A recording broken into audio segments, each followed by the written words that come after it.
California to pay for inmate sex change operation. A judge rules that a prisoner should undergo gender reassignment surgery at the state's expense, diagnosed with gender dysphoria.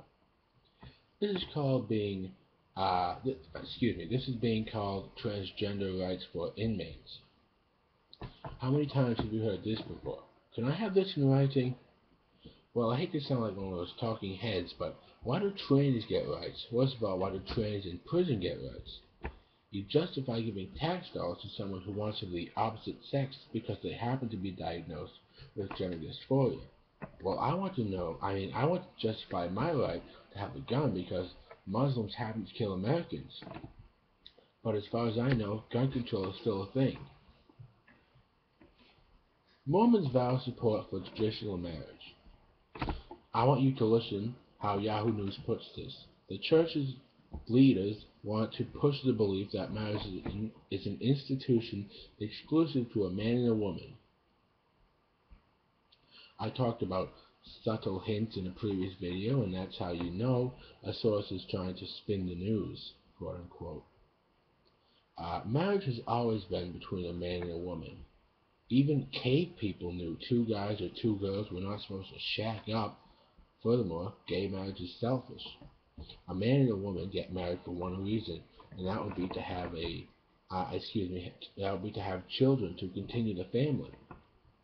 And then their children grow up, get married to different people, of course, have kids of their own, and so on and so forth. As opposed to a man and a man, or a woman and a woman who can only adopt. And from what I learned in health class, being gay is all about surroundings. If a child sees 2 men, he's going to think that's normal. Same with the girl.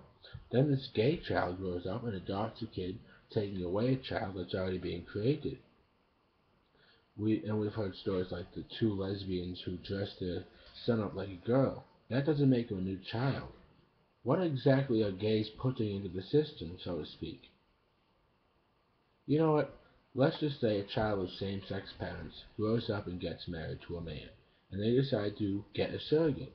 The fucking feminists will tell you it's not their job to have kids. And that's why most of them get abortions nowadays. We can't win. Fuck you and your women's rights. When you take someone else's child into your hands because maybe the parents can't afford to take care of that child, or unfortunately the mother might have gotten raped and had to give that child up because she's single, and you take that child and mold them into your image, is selfish. Another reason gays are selfish, I just seen a video where a child of 12 years of age comes out of the closet. But that's ridiculous.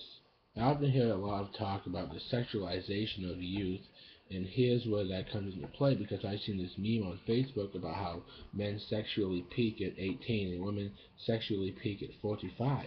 Then it says, is society encouraging men to be gay?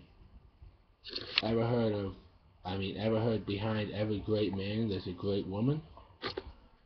I'm no philosopher, but what that says to me, if you wait long enough, you will be a great man with a steady job providing for a great woman who's going to raise your great child. Just wait. I got fired from 4 jobs and waited, and now I'm employed. Still don't have a girlfriend yet, but I'm waiting. This guy Ryan Shooter, who made the video about coming out at 12, most definitely isn't gay.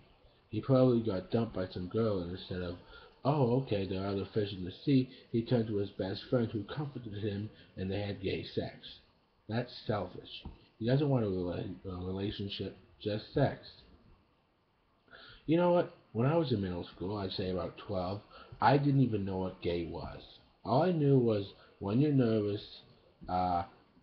imagine them in their underwear. So I said, oh, imagine you in your underwear. And then he said to me, what are you, gay?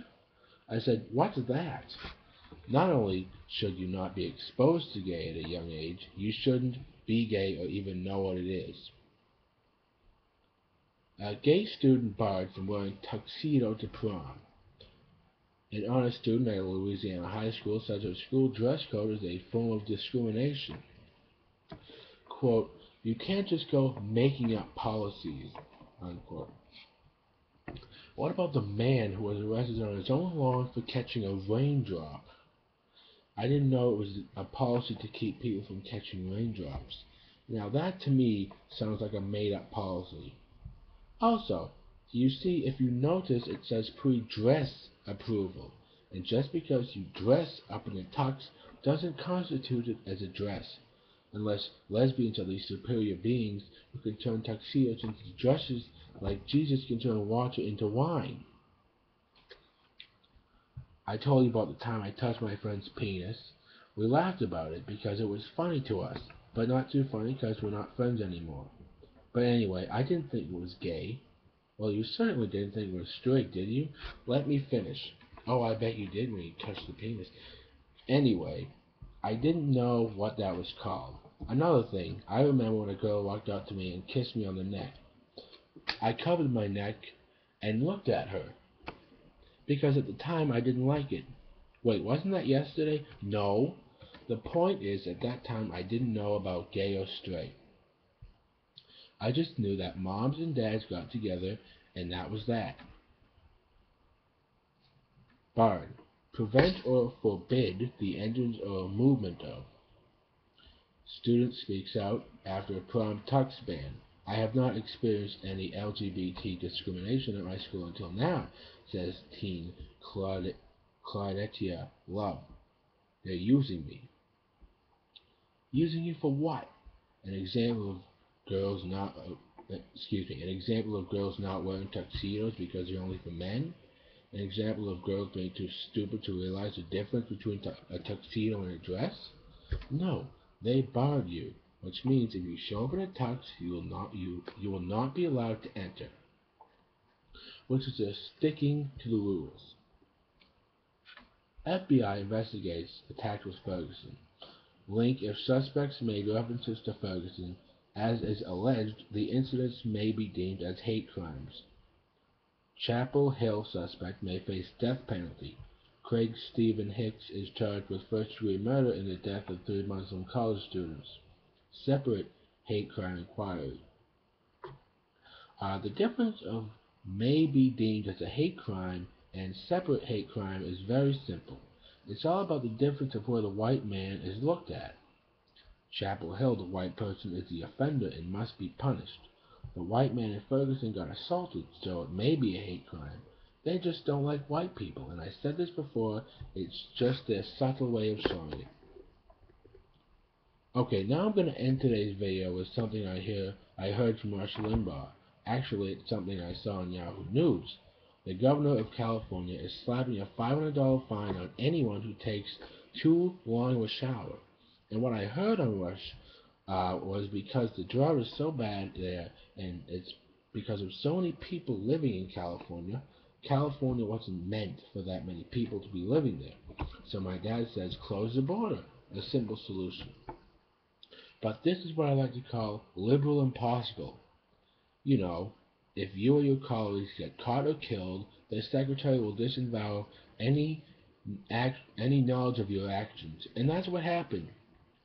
There's a drought in California. Because of so many people living there, we have to conserve water, and instead of acknowledging it was their open border policy, which has pushed the water supply to the limit, they just decide to slap fines like that would solve everything.